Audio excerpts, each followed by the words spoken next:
Salut mes amis, j'espère que vous allez bien, c'est Jérôme.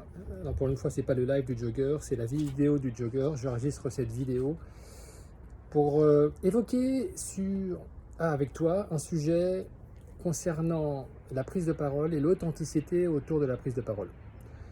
Une parole en fait impactante, une parole attractive, c'est une parole qui regorge, qui déborde d'authenticité.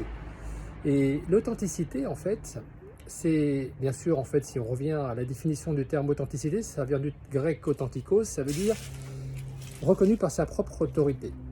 Et donc, pour être reconnu par sa propre autorité, il faut déjà être capable de reconnaître qui on est. Il faut être capable de reconnaître quel est son système de valeurs. Et le système de valeurs, en fait, ça peut être, tu peux le schématiser en fait dans ton esprit comme étant un axe vertical. Une flèche en fait qui va te faire grimper de niveau en niveau d'influence dans ta vie, dans la vie des autres, dans les domaines de vie qui te concernent. C'est ce qui permet en fait, c'est le câble en fait qui te permet de te tracter vers ta mission, vers là où tu veux aller. Et quand on prend la parole en fait, on est parfois tétanisé par la peur.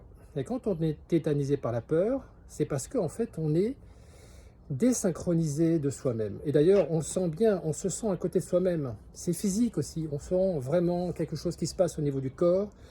On a bien sûr tous les symptômes associés à la peur, au stress. Donc toute la gestion émotionnelle est complètement bouleversée au sens où on a un comportement émotionnel qui n'est pas adapté à la situation. Parce que toutes les émotions sont bonnes, ok ? Elles ont d'ailleurs toute une signification. Par contre, elles ne sont pas toujours adaptées à la situation dans laquelle on évolue. Donc, quand on prend la parole, en fait, on se désaligne de soi-même. Et pourquoi on est désaligné de soi-même? C'est parce qu'en fait, on est polarisé. On est polarisé sur deux pôles qui sont opposés. On fuit en fait un côté de soi dont on a honte. On a honte de soi d'un côté. Et de l'autre côté, on est attiré, tenté de copier, de vouloir copier. Je prends mon temps pour vraiment trouver les mots justes. En fait, on est tenté de jouer quelqu'un d'autre. Peut-être quelqu'un qu'on a vu, peut-être quelqu'un qu'on admire, mais en tout cas, c'est pas forcément nous. Et donc, on est désaligné de son être authentique, et c'est là où on bloque. Donc en fait, on évolue entre deux polarités, le côté dont on a honte, et puis un côté fierté, égo, qui nous pousse finalement à ce qu'on appelle être un masque, en fait.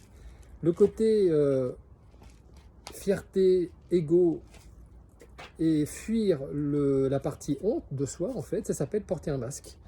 En fait, on porte un masque, on se déguise dans une autre personne, et quand on se déguise dans une autre personne, la réalité de soi-même, de qui on est, en fait, finit toujours par ressurgir, et elle veut ressurgir par compulsion, et donc c'est pour ça que finalement, vous avez peur, c'est pour ça que vous êtes très très mal quand malgré vous, vous tentez de porter un masque et de vouloir être quelqu'un que vous n'êtes pas. C'est parce que en fait, vous êtes désaligné avec vous-même et vous n'avez qu'une peur, c'est que les autres découvrent quelque part le côté honteux que vous tentez de cacher. Et puis, quelque part, vous avez peur qu'ils découvrent aussi la mascarade que vous êtes en train de mettre en place quand vous êtes en train de parler. Et d'ailleurs, les meilleures prises de parole sont des prises de parole où on est complètement connecté à soi-même. Et on le sent bien d'ailleurs, j'ai plein de témoignages de personnes qui me disent, en fait, je ne sais pas ce qui s'est passé ce jour-là, mes idées venaient, j'étais dans le flow, j'étais moi-même, j'avais pas de stress, j'avais une excitation intérieure et je me sentais bien. Et tout simplement parce que à cet instant, il y a eu un instant de flow et ça arrive en fait, où en fait on est complètement connecté à soi-même. Et c'est d'ailleurs très étonnant parce que cet état de flow, il suffit que vous en preniez conscience pour que cet état de flow disparaisse. Et dans ce cas-là, on se redésynchronise de soi-même et on retombe après vers l'état d'équilibre d'avant, c'est-à-dire un état d'équilibre instable dans lequel on n'est pas bien quand on prend la parole. Donc, voilà, c'était une petite vidéo sur ce sujet. Il y a un état vertical, centré, sur lequel on est centré sur nos valeurs. Et après, il y a, dans la plupart du temps, quelque chose qui nous pousse à ne pas être nous-mêmes, où on évolue entre deux pôles, une partie dont on a honte et puis une partie dont on est fier. Fierté et honte vont toujours de pair, mais fierté et honte ne sont pas inspiration. Et vous bloquent en fait dans le niveau dans lequel vous êtes, parce que pour passer au niveau du dessus, pour vous permettre d'aller vers un niveau d'influence supérieure, de prise de parole supérieure, vous devez en fait apprendre à apprécier le niveau sur lequel vous êtes. Ce que je veux dire par là, c'est que si vous voulez un jour prendre la parole devant 200 personnes, il faut d'abord apprécier le niveau dans lequel vous êtes. Et le niveau dans lequel vous êtes, en fait, c'est un niveau dans lequel... Parce que, en fait, quand vous prenez la parole actuellement devant 5 ou 10 personnes, en supposant que vous démarriez, voilà, ça démarre, vous prenez la parole et tout se passe vachement bien. Et puis, tout se passe bien et tout d'un coup, c'est l'excitation. Mais alors vraiment, vous avez un pic d'adrénaline génial. Vous dites, c'est super, oh super, ça passe bien. Voilà, c'est génial, pouf. Et 30 secondes après, vous allez... Voilà, ça arrive dans une prise de parole, vous allez vous tromper, vous allez vous déraper, vous allez chercher vos mots, et immédiatement, en fait, vous allez douter de vous, vous allez perdre confiance. Et aussi haut que vous étiez quand tout marchait bien, vous allez retomber à moins 300 mètres, et ça va être la cata, et là, vous allez vous sentir inférieur, jugé. Donc, le niveau dans lequel vous êtes actuellement, c'est un niveau en fait dans lequel vous évoluez vraiment entre un niveau de très très haut, un niveau très très bas. Et vous n'êtes pas centré en fait. Vous n'êtes pas centré. Ce que je veux dire par là, c'est que vous devez en fait, quand vous prenez la parole, intégrer le fait qu'il y a les deux côtés de l'équation. Et apprécier ces deux côtés de l'équation. Les deux côtés de l'équation, c'est prendre la parole et accepter le fait que vous pouvez être fluide et aussi ne pas être fluide. Et vous avez en fait, vous êtes les deux. Vous êtes les deux parties de l'équation, ça forme votre être tout entier. Et si vous fuyez la partie de vous qui se plante, finalement, c'est là où vous créez des résistances. Et c'est là où vous créez la souffrance. C'est la différence entre la souffrance et la douleur. C'est que la souffrance, c'est la douleur sur laquelle vous mettez de la résistance. C'est-à-dire que c'est de la douleur sur laquelle vous apportez quelque chose qui n'est pas de l'acceptation. En fait, vous refusez une partie de vous-même. C'est OK de prendre la parole devant 5 ou 10 personnes et d'être aussi bien en capacité de bien réussir votre prise de parole, autant que d'être dans une situation où ça peut être difficile, vous ne trouvez pas vos mots, c'est compliqué. Et c'est OK.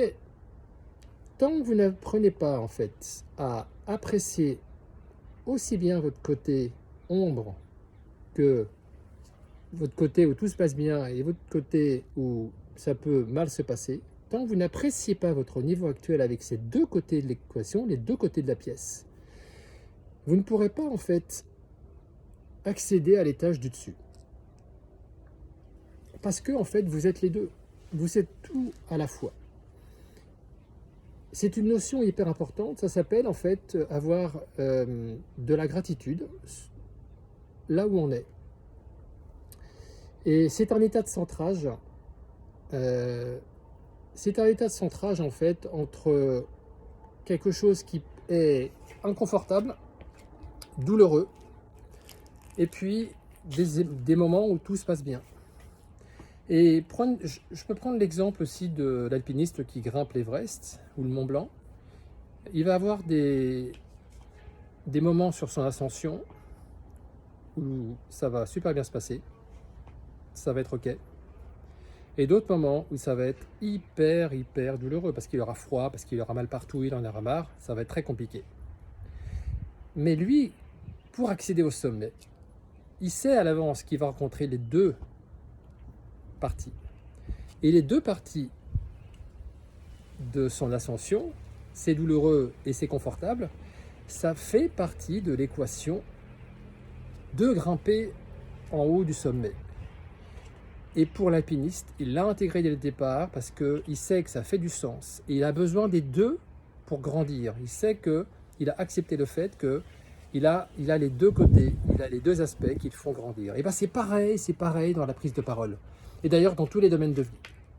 Tant que vous n'acceptez pas en fait les deux côtés de l'équation, à la fois les moments douloureux et les moments où la vie vous porte, vous n'arriverez pas en fait à passer au niveau d'influence supérieur, au niveau de conscience supérieur. Parce que on ne peut pas résoudre un problème dans le niveau de conscience dans lequel ce problème a été créé. Vous devez en fait élargir votre champ de conscience et là vous pourrez en fait résoudre votre problème. Et la résolution de ce problème, elle passe par l'acceptation des opposés, ce qu'on appelle l'acceptation des opposés complémentaires. Et la sagesse, c'est la définition de la sagesse, c'est l'acceptation des deux opposés complémentaires en fait. Donc, je reviens à la prise de parole. Quand vous prenez la parole, acceptez dès le départ que vous pouvez aussi bien galérer, autant que le fait que tout se passe bien. Et tant que vous refusez la réalité que vous pouvez, à un moment donné, vous tromper, fourcher, bégayer, tant que ça n'est pas accepté, ça veut dire que vous refusez une part d'ombre qui est en vous, dont vous avez honte. Et vous resterez bloqué à votre niveau. C'est quelque part, en fait, se donner l'autorisation d'être tout à la fois. D'être cette partie de vous qui hésite, qui n'arrive pas, autant que la partie de vous qui marche bien. Mais le tout fait que vous êtes vous-même. Et c'est ça qui crée cette connexion à soi-même que ressentent les autres. Quand vous voyez une personne qui galère, mais quand cette personne, vous la voyez finalement galérer, mais vous sentez qu'elle ne pose pas de résistance et elle arrive même à en rire. Et là, en fait, il y a une communion qui se passe avec l'audience. Et on voit bien que les situations qui se passent mal, où justement il y a une gêne de la part du public, c'est quand la personne se sent mal elle-même. Et cette souffrance, elle se répercute immédiatement vers le public lui-même. Et donc, la personne qui parle interprète les personnes en face en pensant que ces personnes le jugent, mais en fait, simplement, ces personnes ont ressenti la souffrance de la personne qui parlait. Voilà, ça fait 13 minutes que je parle, ça fait déjà très très long. Vous pouvez réécouter cette vidéo, elle est hyper importante, elle pose les bases de l'authenticité quand on prend la parole. Elle pose les bases de l'authenticité quand on prend la parole.